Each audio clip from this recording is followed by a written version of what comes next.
The following days were right before Christmas, and I really had no interest in going back to my place, even for clothes. I called Debbie and let her know I'd be a little late, and then texted Carl to see if he could check up on my place. Both said something along the lines of, "No problem," and I went shopping for clothes at the nearest Marshall's. I had forgotten that when you're not locked in a dungeon that would make Charlie Sheen feel uncomfortable due to the amount of substance abuse, West Palm Beach is, actually, a genuinely nice place to live. During the winter, the humidity and temperature both drop, and it becomes increasingly difficult not to enjoy the brisker weather. I took advantage of this, and the extra time, and decided to get a few relatively nice things from the discount bin of the biggest Marshalls in town, before heading back to the motel room to shower and get changed. I wanted to do something other than wonder to what degree the bird monsters and whatever was driving that car were related to the other creepy shit. It was probably the first day I hadn't tried to push it with a Xanax, because I can remember it clearly without going to my journal. I didn't want to think about the drug dealers, hooking, the smell of urine, feces, and human rot that pervaded the clinic, or the constant look of misery on every single person's face. I stood outside of the motel as the sun was just finishing its rise. Against the pit in my stomach that remained from Dave telling me it was the worst time of day to go outside, I kept an eye out for birds. The sky was an explosion of turquoise, with ribbons of violent pink and orange and reflective clouds that looked impossibly bright. This is a pretty typical Florida morning, especially in winter. It looked like a trapper keeper from the 90s. 3 hours later, the way the cashier at Marshall's smiled with genuine-looking happiness before going back to a conversation with a coworker shook me to the bone, like a cold shower after a bender. At about 9 in the morning, the sky was bright blue, but still shot through with a handful of scintillating neon tangerine bolts left over from the sunrise. One of the upsides to living in a flat place that rarely gives a hint that anything beyond tree level could exist is that riding over different parts of town could be an absolute thrill, especially with your windows rolled down, or, if you were lucky enough to own a convertible or motorcycle, enjoying the full throttle of the elements.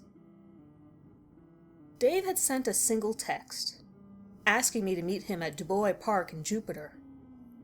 I didn't feel great about this, since it was along the water, but the thought that he at least knew something of what was going on, and the fact that it was at 10:30, when families would be there, was reassuring. I stopped at the Paris Café, near Clematis Street, and treated myself to a chocolate brioche something or the other. The streets around Clematis were much more developed than South Florida's norm, and sported the closest things to skyscrapers West Palm Beach had. After this small area, it shot down instantly to single-story buildings and homes. The Trump Towers bedecked section of downtown were ghettos filled with black people who had no hope left for better jobs or medical care, sat next to cafes designed with yuppies in mind. A library was at the end of this street during the time, facing the waterfront with a massive glass window that was relatively gorgeous as far as public buildings in Florida go. At nighttime, the area is usually a slow, stunning show of neon pinks, oranges, blues, and purples, set amid a sea of jet black, from the signs of bars and other nighttime establishments. At daytime, it's a classy affair with small trees planted every now and then, in between the beige to light pastel buildings, with wealthy white people walking their dogs in between. No more than 20 minutes walking the nice streets, or 5 minutes of driving, right past the City Place outdoor mall, and you would arrive at a place that would redefine how you view the words poor and destitute. After a few minutes driving over the only man-made hills in Palm Beach County, I turned around to the nearby Okeechobee Boulevard, which bookended the nicer part of City Place, and drove to Military Trail, where I drove north through suburbia for about an hour, skipping I-95 to enjoy the long way through South Florida. By the time I got to Du Bois, it was 12:30 and I was right on time. Dave was waiting in a salmon pink, Cuban-style linen shirt and black pants outside of the parking lot nearest the beach. There was a more secluded one inland near a massive brackish river, but I wasn't going to argue while having families playing within sight. He stood beside a matte black Mercedes AMG, something or another, with his arms crossed, smiling towards the sea. He almost looked like a particularly peaceful supervillain. He motioned to a nearby picnic table within view of both the families and a massive rock seawall that allowed a powerful man-made river that ran the sea to inland water sources. The park itself was a historical one that was built on a midden used by the Jaga people, who lived here before the Seminole, or the whites who came after. Aside from some old homes built over 100 years ago, there were a variety of archaeological sites of interest to anyone who wanted to look at rocks some natives used. Apparently, due to the lack of load-bearing animals, they had a tendency to live near large bodies of water, even when the water wasn't fresh, as it made traveling and carrying baskets filled with goods easier. The traces of the buildings they made before being enslaved by Spaniards and taken to Cuba were found at some point during the 80s. It was a popular and beautiful park, hillier than you expected Florida to be. The sight of other people and the thought that he probably wouldn't be friends with whatever I saw before reassured me enough to take a seat next to where he had a few joints and a sandwich and coffee from Havana's, Palm Beach's most popular Cuban restaurant. He smiled slightly, unapologetically. "So, let's clear the air." He clasped his massive hands together in a V over his breakfast. "First, I'm going to need you to hand me your cell phone." This was a common, but mildly threatening practice. I'm not sure what good it would have done had the cops actually been watching. I handed both cell phones I owned to him, and he took this and put them in the trunk of his car for the time being. I know, I have no idea what possible good that would do even if I was an informant, but I assumed it was mainly for the show. These guys weren't bright. When he sat back down, he looked particularly relaxed as he motioned for me to speak, while he dug into what looked like a medianoche, a pressed ham sandwich on an egg bread, similar to challah.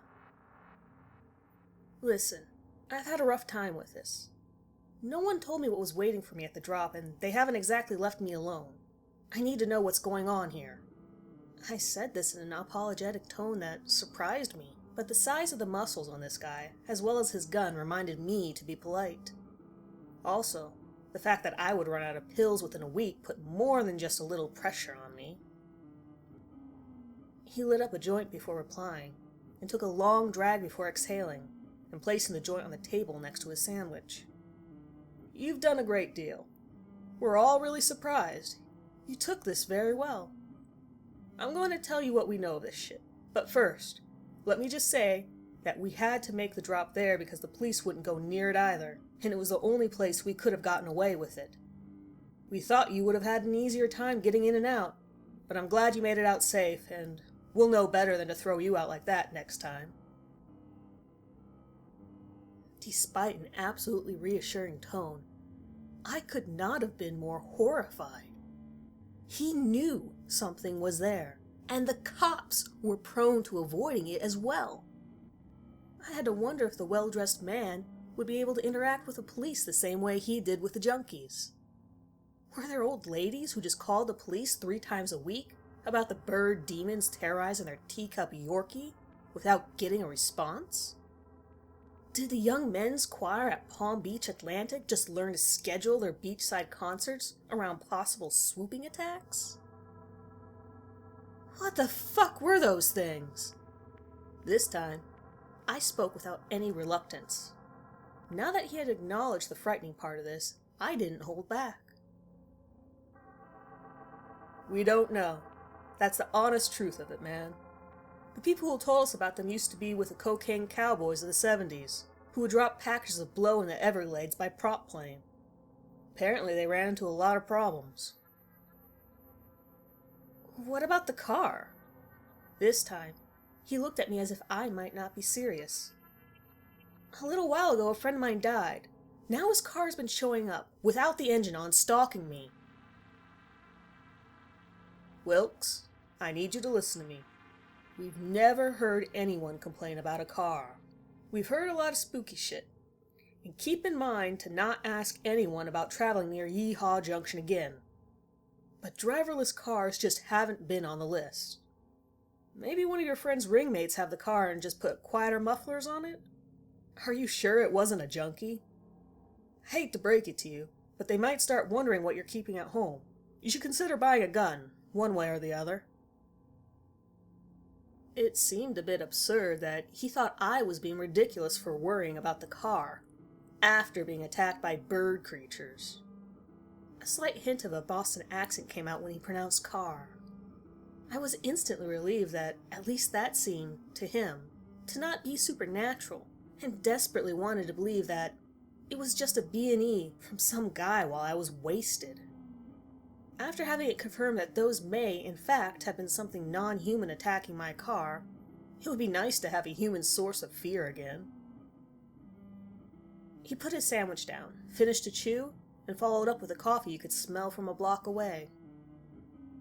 Why don't you tell me what files to pull that came with your friend, and I'll find out if one of them has been driving the car. I described the Buick while he texted the info to some unknown colorful wad of muscle. He resumed talking while he did it. So, we've heard about the other shit, though. Bird people, right? We heard them called stickaninny or something before. At least that's one some pillbillies call them. But we don't know what they are. We just know to avoid them. Just like anything else weird we encounter. We're drug dealers, not whatever bureau gets assigned to shit like this. What I can tell you is simple. Stay away from beaches during the morning. If something takes an interest in you, avoid anyone else and stay indoors for as long as you can. We've heard of people getting tricked by things using other people's voices, but never during broad daylight. Always at night or in the early morning, but usually the morning. He said this seriously, but with the intention someone would give a list they had read out loud too many times before. What about the guy with the stupid tie? He left something at the clinic after he came. He nodded solemnly at me. I know, Wilkes, and you're doing damn good by keeping quiet through all this. We don't know who or what that guy is, but he showed up at other clinics before, and he's been known to go through clinics in an area. Whenever he shows up at one, he'll be nearby later. Maybe at a motel where groups are staying or something like that, but he always moves from area to area. I told you as soon as I could after he left the American Injury Clinic. It may take a while, but he always comes around. Other than that, I've only heard stories, but those stories come from as far away as Oregon, where the European kindred were apparently looking for him. The European kindred are a group of racists, loosely connected to the Aryan Brotherhood, known for haunting the poorer and more ignorant parts of Northern California to Washington and Idaho. They were just as frequently known for violence, and if I remember, they were prominently featured in a horror movie recently. Something they're probably proud of.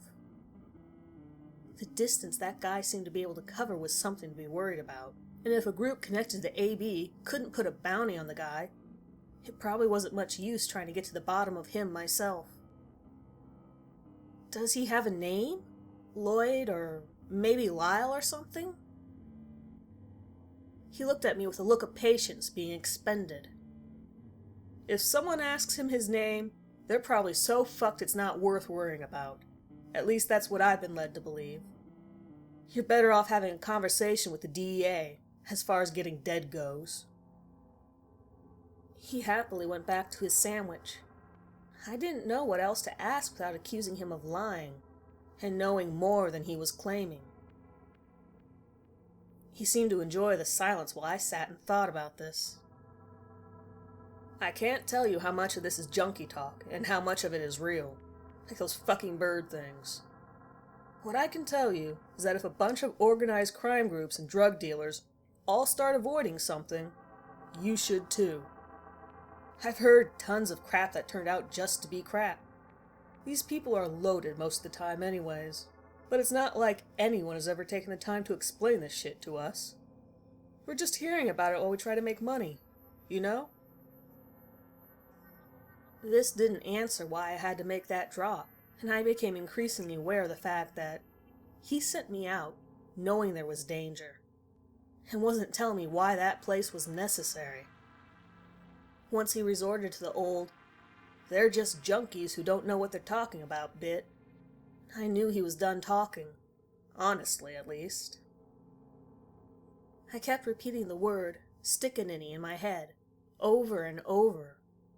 I hoped it meant something and wasn't just typical hick slang.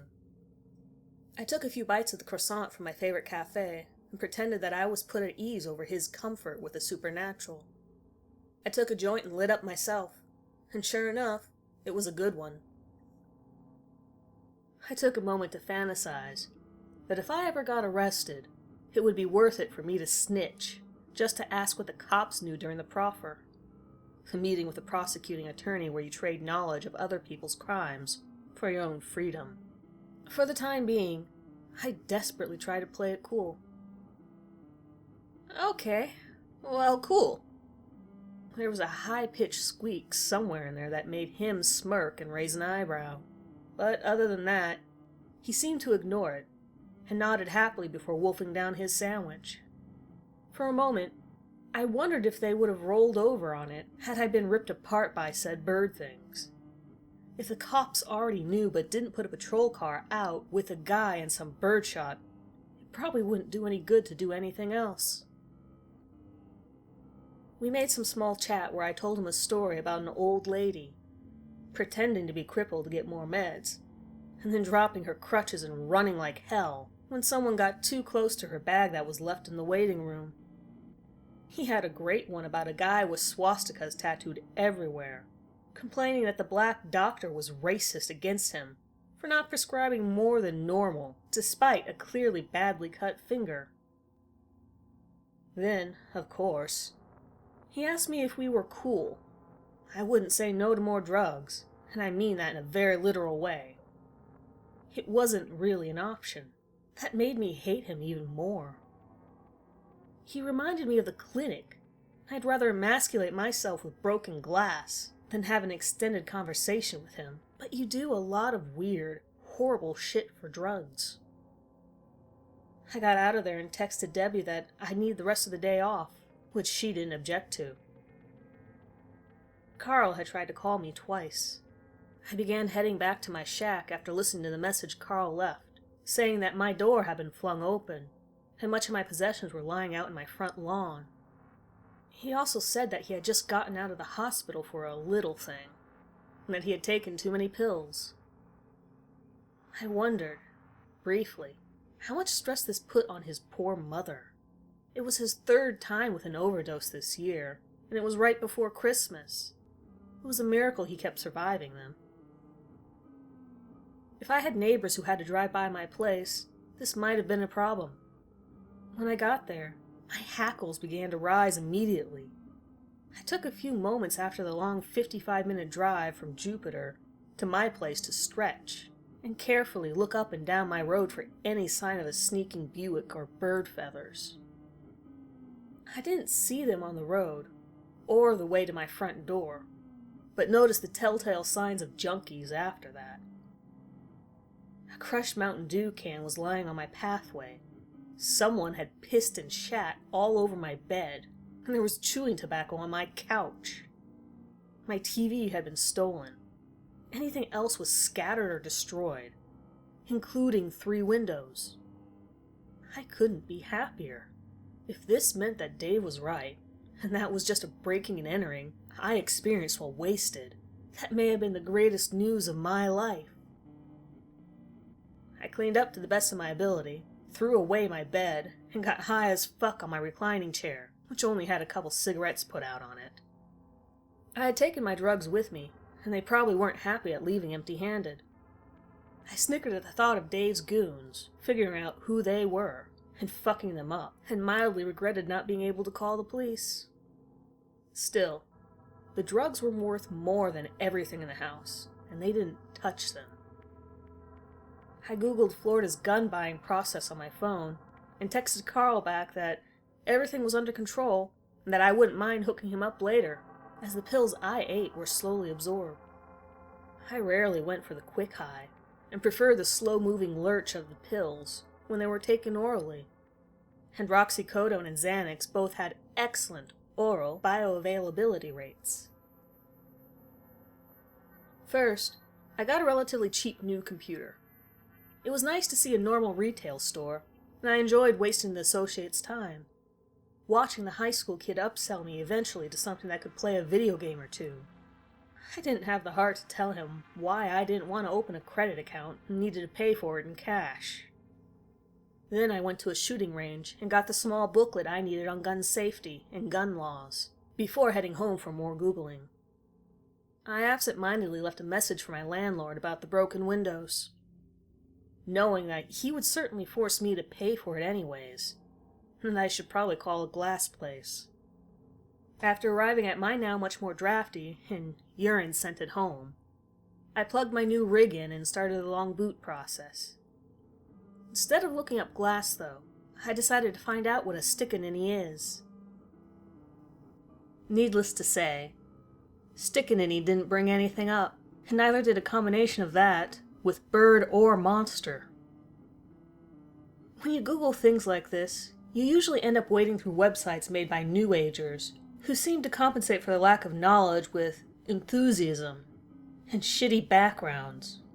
But eventually, you might get the rough edges of an idea. It didn't take me long, however, to find out that many Seminole believed in a sorcerer called Stigny that often took the shape of an owl. Apparently, it was believed to be a shapeshifter with the ability to take on an owl-like form that it then used to hunt humans. Unfortunately, I only found a single webpage that seemed legitimate. It covered Native American legends. I couldn't find any information on how to kill one, just in case, nor any hint of why they might take an interest in drug addicts.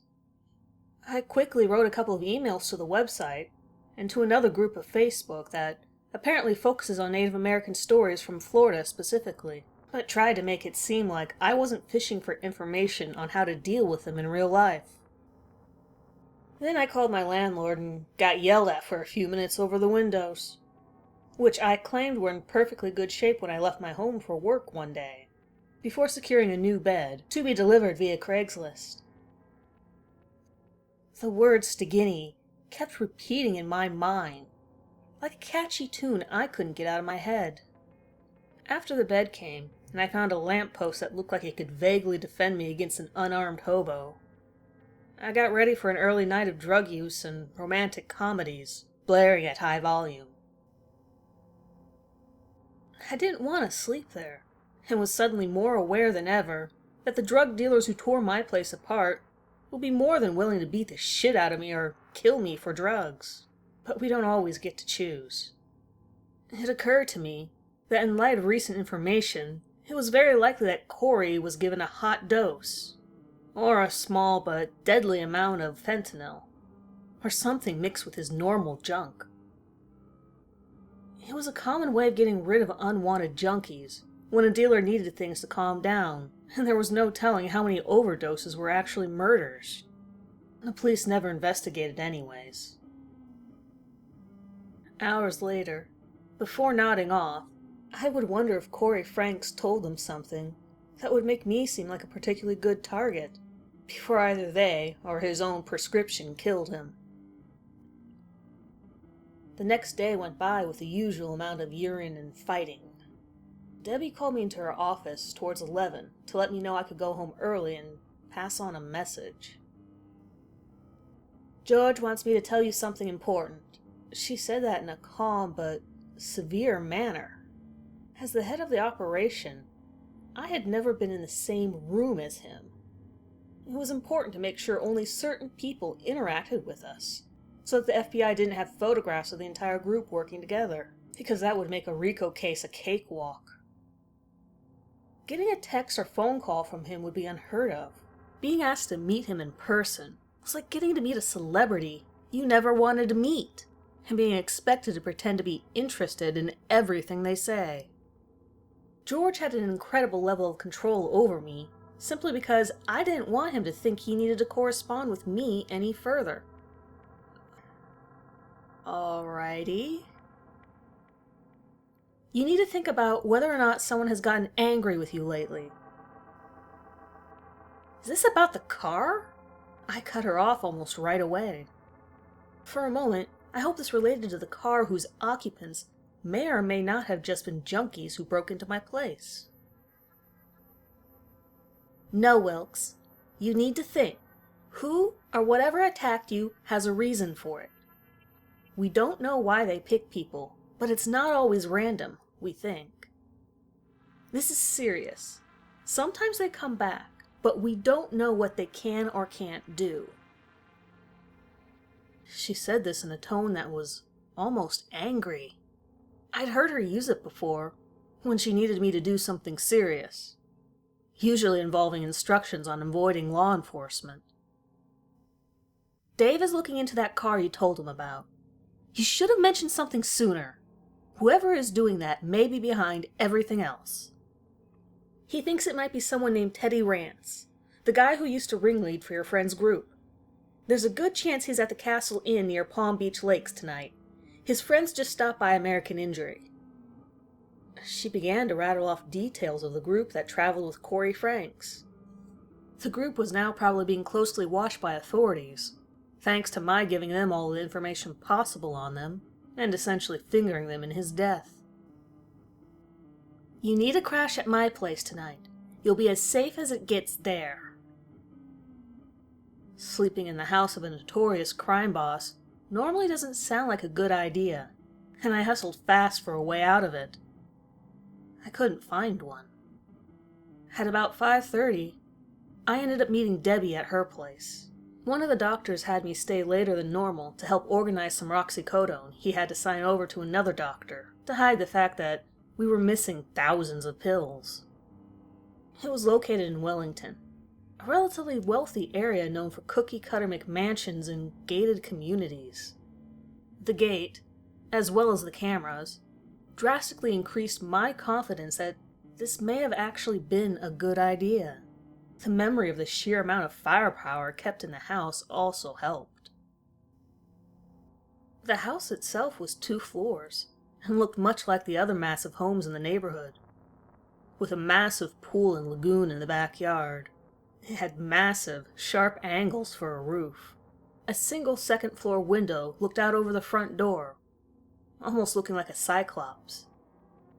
Debbie's BMW M6 sat in the driveway, dwarfed by George's outrageous Ford pickup truck, which appeared to me to be the approximate size of a semi-truck, outside of a 5-car garage that I knew was filled with a variety of vehicles. The home had cathedral ceilings and marble floors that made the entrance foyer look bigger than my home. It may have been. The furniture was all black leather, with dark walnut wood for cabinets, but mostly black and steel. It looked like the interior of a sports car, but endless, with a huge room that drifted between spaces used for a kitchen and what could have been 5 living rooms, all overlooking the beautiful lagoon. George himself sat on the sofa. It would be impossible to miss him. He was wearing a black tank top and black sweatpants that revealed his Winstrol-enhanced muscles and a gigantic swastika tattoo on his arm. He had a flat top that made him look like a slightly graying. He was in his early 30s, but had a couple streaks and didn't hide them. Criminal version of a Marine. 2 skinheads with tattoos on their faces flanked him silently, who, I would later discover, were Steve and Kyle.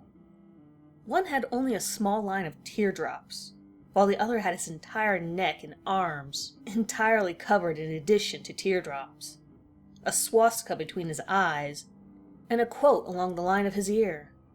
This was Kyle, and I had heard about him before.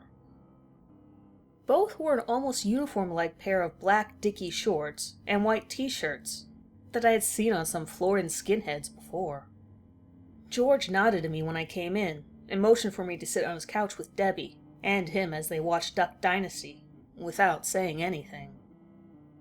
In between commercials, he bounced off of his couch to me, smiled charmingly, and shook my hand. George. Wilkes. We introduced ourselves with our names alone, but he warmed up after Duck Dynasty was over. So what happened? He asked this casually while preparing a meal that he seemed to be focused on controlling down to the calorie. And are you hungry? I told him I was, and filled him in on what happened at the dead drop. He listened silently while I rambled on about Corey Franks, the birds, the guy in the bolo tie, everything. Debbie stared at us with a concerned and interested face. When I was done explaining it all the first time, so was the meal. Dinner was a single skinless, boneless chicken breast, with a lot of greens, and exactly a tablespoon and a half of dark brown rice. The fat man in me was horrified, and I plotted on eating 2 public subs to compensate for this. As I finished explaining the Samantha thing for the second time, he sighed and motioned for me to let him speak. I'm sorry you've had a rough run of it. There's something we've seen once or twice, but never as frequently as you're describing. We've only heard about them from people who had isolated encounters with them. You've seen them at least twice, and the first time was on your first day. I'm really hoping they aren't interested in you specifically. Aside from what Dave told you, I'm afraid I don't really know anything else. We focus on police movements, things that cause junkies to disappear or dime a dozen, and never get genuinely investigated. So aside from your situation, nothing like this seems to have ever focused on us before. But yeah, we do know about them. We were hoping they would ignore you because you're new, and that seems to make a difference. He said this in the most erudite tone you could ever imagine. Polite, and with excellent pronunciation. As he finished the painfully small meal, he nodded to Kyle, who began to count out a myriad of small pills for himself for dessert. He was taking scoops, or GHB, which bodybuilders sometimes took for sleep, and everyone else took to get fucked up. I was grateful that he had managed to somehow make me feel safe in this disaster, and wasn't quite up for question and answer time. So I popped a few of the ones he had out, as well as my normal regimen of a shit ton of Xanax, and just a little bit of Soma and roxicodone. We went to the couch again, and we all placed our feet on the massive coffee table that stood in front of the couch, with little spots built especially for comfortable feet holsters. For a moment, I imagined any European at all being offended at this custom design, but then I drifted into a rerun of The Walking Dead. I guess George and I didn't agree on what made for pleasant sleeping entertainment. I suppose taking a few light days did more good than I normally assumed it would, because I went right to sleep after that. I woke to the sound of their grand doorbell ringing. No, I grunted at Debbie, but she was up and moving the moment the doorbell rang. She opened the door and smiled to whoever was outside of it before I heard a woman's voice, beg for help, and begin to vomit uncontrollably. Whoever was there managed to get Debbie to open the door without anyone else by her. I heard a feeble female voice begging her again. Then I heard a sickening wet splash hit the concrete in front of her door. Debbie screamed, "Oh, shit!" At the sound of her raising her voice, whatever was left of the adrenaline in my body kicked into action. I had tried to get off of the oversized couch and look around, but everything was black, and someone had thrown a blanket over me. I fell to the ground instantly and hit my head on the enormous coffee table. "Shit! Help!" Debbie screamed to both me and George as I heard the front door fly open. I could see her turned, facing me while I heard George in the cavernous bedroom on the opposite side of the living room, a great distance away. It sounded like he was moving fast, whatever he was doing.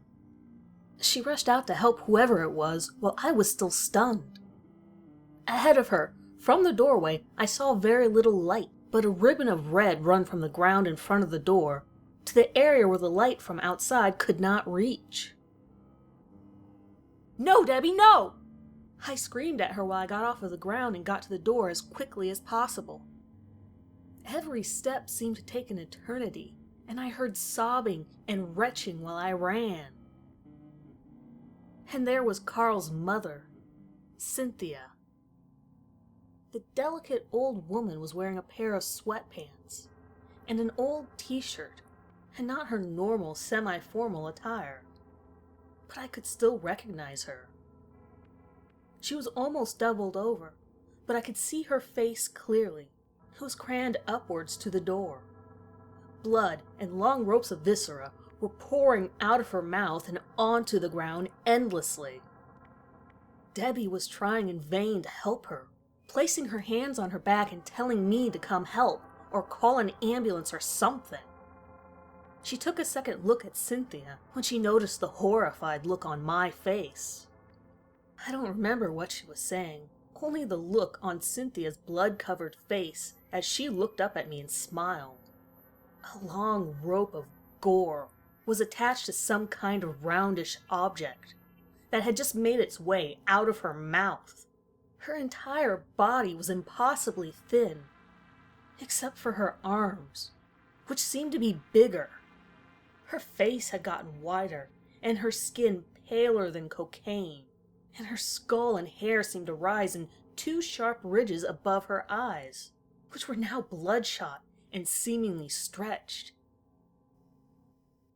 Debbie began to back away slowly, and then shouted for George, before a horrible sound erupted from Cynthia's throat. "You're killing my son." The voice was twisted, warbling and growling at the same time. It was both extremely high and extremely low-pitched. Cynthia retched more, and it seemed like the last of a pile of her intestines and other innards had collected at her feet. She stood up, suddenly, strangely graceful, despite being covered in blood. Her eyes had grown massively wide, and her mouth was beginning to take an angular shape, almost like a duck face, but horribly out of proportion, making her mouth look terribly sharp, and her skin suddenly very hard. We stood silently for just a moment, Debbie in shock, as Cynthia surveyed us and the area above us carefully. The skin of the old woman was pure white, but strangely mottled. These changes made Debbie decide that this was clearly a threat. A tiny pistol appeared out of nowhere, and I fell to the side. "George, trouble!" I had already known George was coming the first time she called him, but now I got an idea as to why it took him a moment, when he knew there was an issue tonight. I began to hear heavy footsteps making their way to us from some bedroom off to the side. Metallic clink, followed by two quick blasts from Debbie's small handgun. An incredible splatter occurred, like hitting a water balloon with a baseball bat. Cynthia's face blew inward, and her tiny body staggered back, but she was still moving. It felt like it took an entire minute to get back up and start running to the house. Debbie was right behind me, and I heard another quick blast before she shut the front door.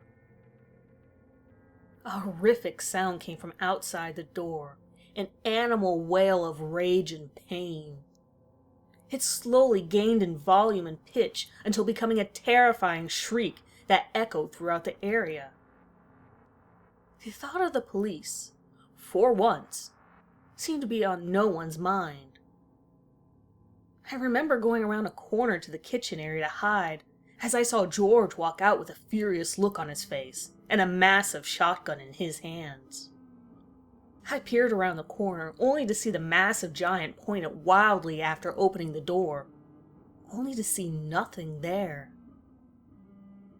A strange sound seemed to move directly over us, and then back near the door.